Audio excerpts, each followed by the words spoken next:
Kali ini kita akan mengalor film psikopat yang dibungkus dengan plot cukup unik dan berbeda.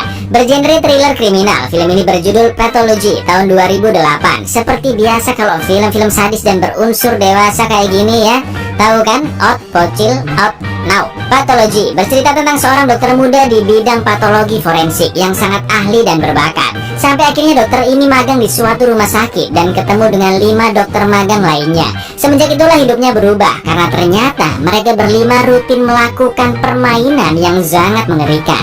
Penisirin kan? Di awal film diperlihatkan Hippocratic Oath atau sumpah dokter, yang intinya pengobatan bertujuan untuk menolong orang sakit dan tidak akan pernah dipakai untuk mencelakai atau berbuat salah dengan sengaja. Sepasang kekasih bernama Ted Gray dan Gwen sedang bermanja-manjaan ria. Ted berprofesi sebagai seorang dokter. Dia sangat cerdas, paham psikologi dan ahli di bidang patologi forensik. Apa itu patologi forensik? Menurut Wikipedia, patologi forensik adalah cabang patologi yang berkaitan dengan otopsi. Intinya dia sangat ahli mendiagnosa, menganalisis, dan mencari tahu penyebab dari kematian seseorang. Ted yang menjadi lulusan terbaik Harvard hari itu akan magang di salah satu program patologi terbaik yang berada di Metropolitan University Medical Center. Salah seorang dokter magang bernama Ben sangat mengidolakan sosok Ted karena kecerdasannya. Ben ditugaskan untuk ngajak Ted keliling-keliling dan memperkenalkan ruangan-ruangan di sana. Mereka pun masuk ke ruang patologi dan ada beberapa dokter magang lainnya di ruangan itu. Lalu Ted bertemu dengan dokter Morris yang membimbing dokter magang di sana. Morris sudah tahu talenta dan bakat Ted dalam menganalisa kematian. Ted pun diperkenalkan dengan dokter magang yang sama berbakatnya bernama Jake. Analisa Jake juga sering membantu FBI dalam mengungkap kasus pembunuhan. Setelah itu mereka dihadapkan dengan satu mayat bocil. Dokter-dokter magang lainnya memberikan analisa yang kurang mendalam dan tidak akurat. Sedangkan Ted bukan hanya asal jeplak penyebab kematiannya, tapi dia juga mencari tahu tentang psikologis anak tersebut dan bagaimana kehidupan sehari-harinya. One can't disregard psychology in forming a diagnosis. Karena kecerdasannya inilah Ted cukup dibenci dan dibully dokter-dokter magang yang lainnya. Tapi Ted bodoh amat dengan mereka dan hanya fokus dengan karirnya. Di apartemen barunya, Ted menelpon Gwen dan menceritakan bagaimana hari pertama magangnya. Keesokan harinya mereka mendiagnosa mayat baru lagi. Tiba-tiba mayat itu kejang dan Ted langsung sigap menusuk leher bagian belakang. Tujuannya untuk memutus hubungan saraf dan otak mayat tersebut. Ben pun lagi-lagi menemui Ted dan memuji kehebatannya tadi. Lalu Ted sempat melihat Jake dan teman-temannya yang pergi entah kemana.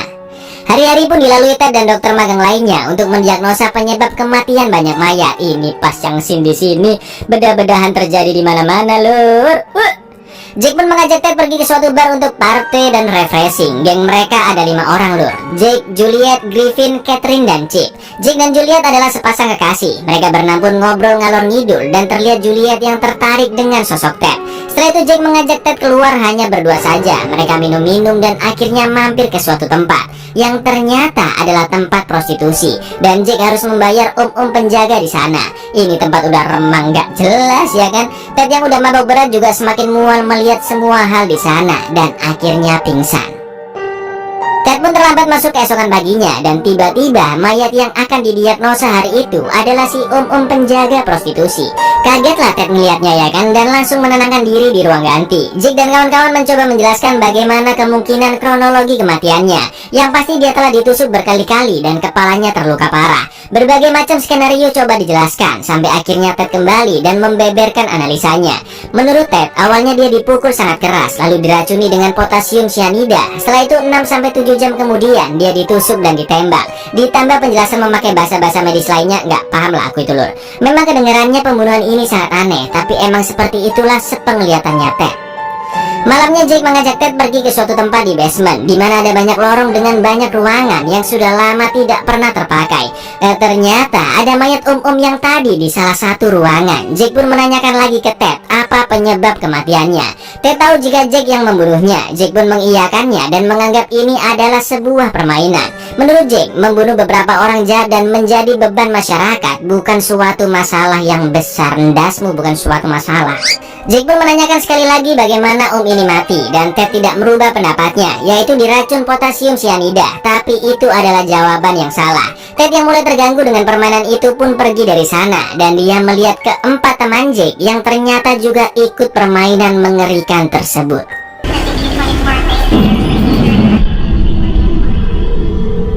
Ted pun nggak habis pikir dengan apa yang dilakukan Jake dan kawan-kawan. Apakah dia harus melaporkannya? Karena di satu sisi Ted mulai tertarik dengan permainan itu. Ibaratnya sebagai dokter patologi, semakin rumit penyebab kematian seseorang, semakin menarik untuk didiagnosa. Dan permainan itu membuat analisanya semakin berkembang. Mulai ikutan gendeng rupanya. Saat bertemu lagi dengan Jake, Ted merubah diagnosanya. Kematian tadi bukan diracun dengan potasium cyanida, melainkan dengan nitric acid. Lalu Ted menjelaskan bagaimana kronologi Jake membunuhnya. Jake pun sangat kagum dengan kemampuan Ted. Keesokan harinya Juliet mendatangi Ted dan menanyakan, apakah kamu tertarik dengan permainannya? Mau join nggak? Udah yuk jadi member aja yuk. Juliet pun memberikan alamat seorang pasien yang sudah sekarat. Siapa tahu Ted berminat ikut dan mau menjadikan pasien tersebut sebagai korban permainannya. Ternyata pasien itu telah menembak keluarganya dan melakukan percobaan bunuh diri, tapi masih belum meninggal. Disinilah jiwa Ted semakin terganggu. Dia berpikiran bahwa pasien tersebut cepat atau lambat pasti akan mati, dan Ted akan mencoba membunuhnya dengan cara yang rumit.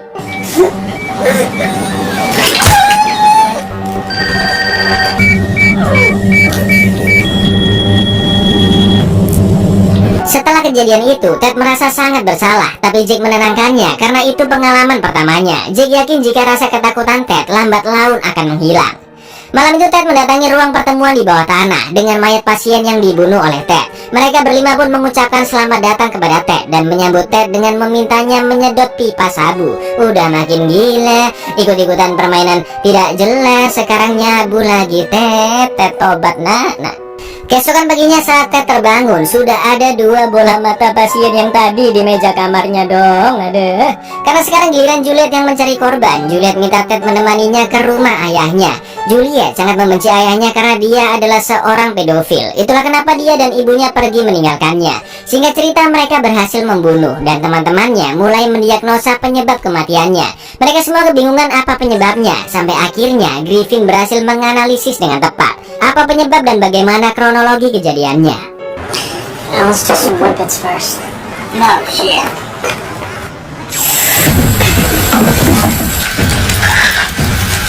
Penyebabnya adalah nitrogen cair yang berlebih dan akhirnya terkena anoksia, di mana dia tidak bisa menyerap oksigen ke otaknya dan akhirnya tewas. Lalu dengan kejamnya Juliet menusuk berkali-kali, dan yang lebih gendengnya lagi lur, tiba-tiba tanpa alasan yang jelas Juliet sama Ted aselole dong. Udah sakit sih sumpah. Jake pun menyadari jika Ted telah membantu Juliet dan itu adalah perbuatan curang. Jake pun mengatakan jika pria yang dibunuh mereka bukanlah ayahnya Juliet. Ted pun emosi dan langsung mendatangi Juliet karena mereka membunuh orang yang bahkan Juliet tidak mengenalnya. Hari-hari berikutnya permainan terus dilanjutkan. Mereka bergiliran mencari korban dan membuat kematian serumit mungkin. Korban-korban yang sudah didiagnosa akan dilenyapkan jejaknya dengan cara dibakar. Di satu sisi, hubungan terlarang Juliet dan Ted makin menggila. Mereka beraselole di tempat-tempat yang tidak lumrah. Ted juga makin sering nyabu dan menikmati permainan tersebut. Sampai akhirnya suatu hari Dr. Morris mendatangi Ted. Dia tahu semenjak Ted bergaul dengan Jake, kehidupannya berubah dan dia menjadi seorang pemakai. Morris pun menyarankan untuk menjauh dari Jake agar karir dan kehidupannya tidak hancur. Setelah itu liburan tiba dan Ted memutuskan kembali untuk bertemu Gwen dan keluarganya. Gwen pun sangat senang karena akhirnya dia bertemu tunangannya kembali. Ted pun ngobrol-ngobrol dengan Camernya ya kan. Camer yakin jika Ted bisa bekerja di perusahaan terbaik. Malamnya seperti yang sudah bisa kalian tebak, Ted dan Gwen pun ya paham lah ya. Gwen memutuskan sementara waktu akan tinggal di apartemen Ted sambil nunggu ujian sidangnya. Sesampainya di sana, betapa terkejutnya Gwen yang ngelihat pipa sabu milik Ted. Mamam. Ted pun beralasan jika barang itu milik teman kerjanya dan belum sempat dia buang. Tapi jelas Gwen nggak percaya begitu aja ya kan. Gwen ingin Ted menceritakan apapun jika dia sedang dalam masalah. Tapi Ted kembali meyakinkannya bahwa itu bukanlah miliknya. Look you too. Look, hey, look at me.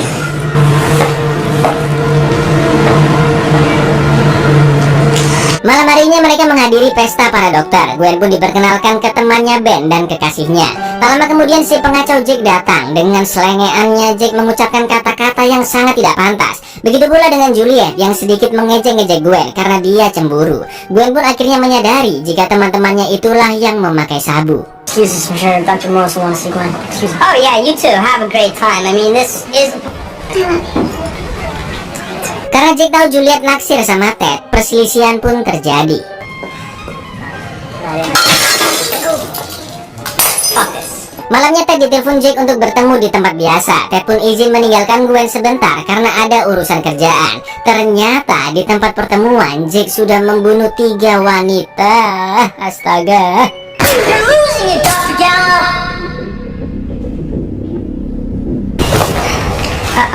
You're me. You're fucking killer. Ketika Ted berhasil menebak penyebab kematian ketiga wanita tersebut, Jake sangat senang mendengarnya. Saat kembali ke apartemen, Juliet sudah menunggu di depan lift. Tapi kali ini Ted ingin menyudahi hubungan tersebut. Ted benar-benar ingin kembali ke jalan yang lurus dan benar, karena mereka semua sudah semakin gila. Kejadian tersebut dilihat oleh Jake dan dia semakin emosi dengan mereka. Keesokan harinya Ted menemui Jake. Dia memutuskan untuk keluar dari permainan, tapi Jake melarangnya. Ted pun menahan emosinya dan memutuskan untuk tetap ikut. Jake mengatakan jika ada rapat nanti malam dan Ted harus datang. Ted pun izin harus kerja larut malam lagi, tapi Ted berjanji bahwa ini akan menjadi kerja lemburnya yang terakhir. Malam itu giliran Jake yang membawa korban, dan mayat yang dibawa ternyata adalah Juliet. Lalu saat Chip akan membakar pipa, Jake sadar jika ruangan sudah dipenuhi oleh gas yang sengaja dilakukan Ted untuk membunuh mereka semua. Fuck. What the fuck? Oh, I get it.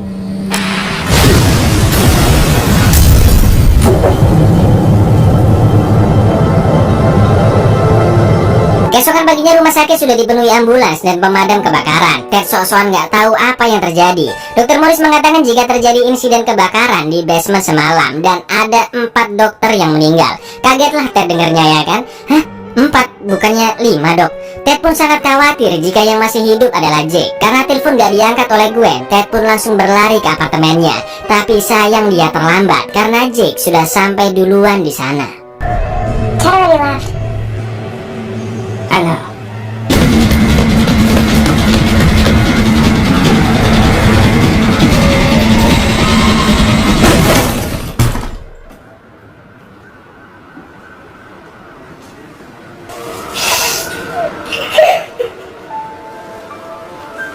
Betapa terpukulnya Ted yang melihat tunangannya sudah meninggal. Dr. Morris pun turut berduka cita atas kematian Gwen. Morris mengatakan jika pihak kepolisian curiga dengan hilangnya Jake, ada kemungkinan Jake lah pelaku pembunuhan 4 dokter yang lainnya. Karena kematian Gwen belum teridentifikasi penyebabnya, maka diperlukan otopsi pada tubuhnya. Jake ingin mengotopsi sendiri jenazah tunangannya tersebut dan Dr. Morris mengizinkannya. Ted pun mulai membedah dan mencari tahu apa penyebab kematian Gwen. Setelah itu, dia membuat hasil diagnosanya untuk dilaporkan ke polisi dan orang tua Gwen. Singkat cerita, saat hidup Ted sudah kembali normal, tiba-tiba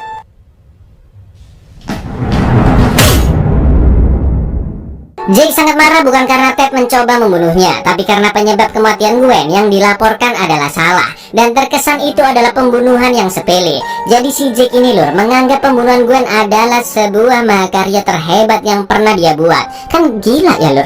Jake yang selama ini merasa kalah cerdas dengan Ted, akhirnya merasa dirinya menang. Karena Ted nggak bisa menebak apa penyebab kematian Gwen. Ted pun hanya tertawa karena hasil laporannya memang sengaja dipalsukan agar orang tua Gwen tidak terpukul melihatnya. Ternyata Ted tahu betul bagaimana cara Jake membunuh Gwen. Lalu yang terjadi,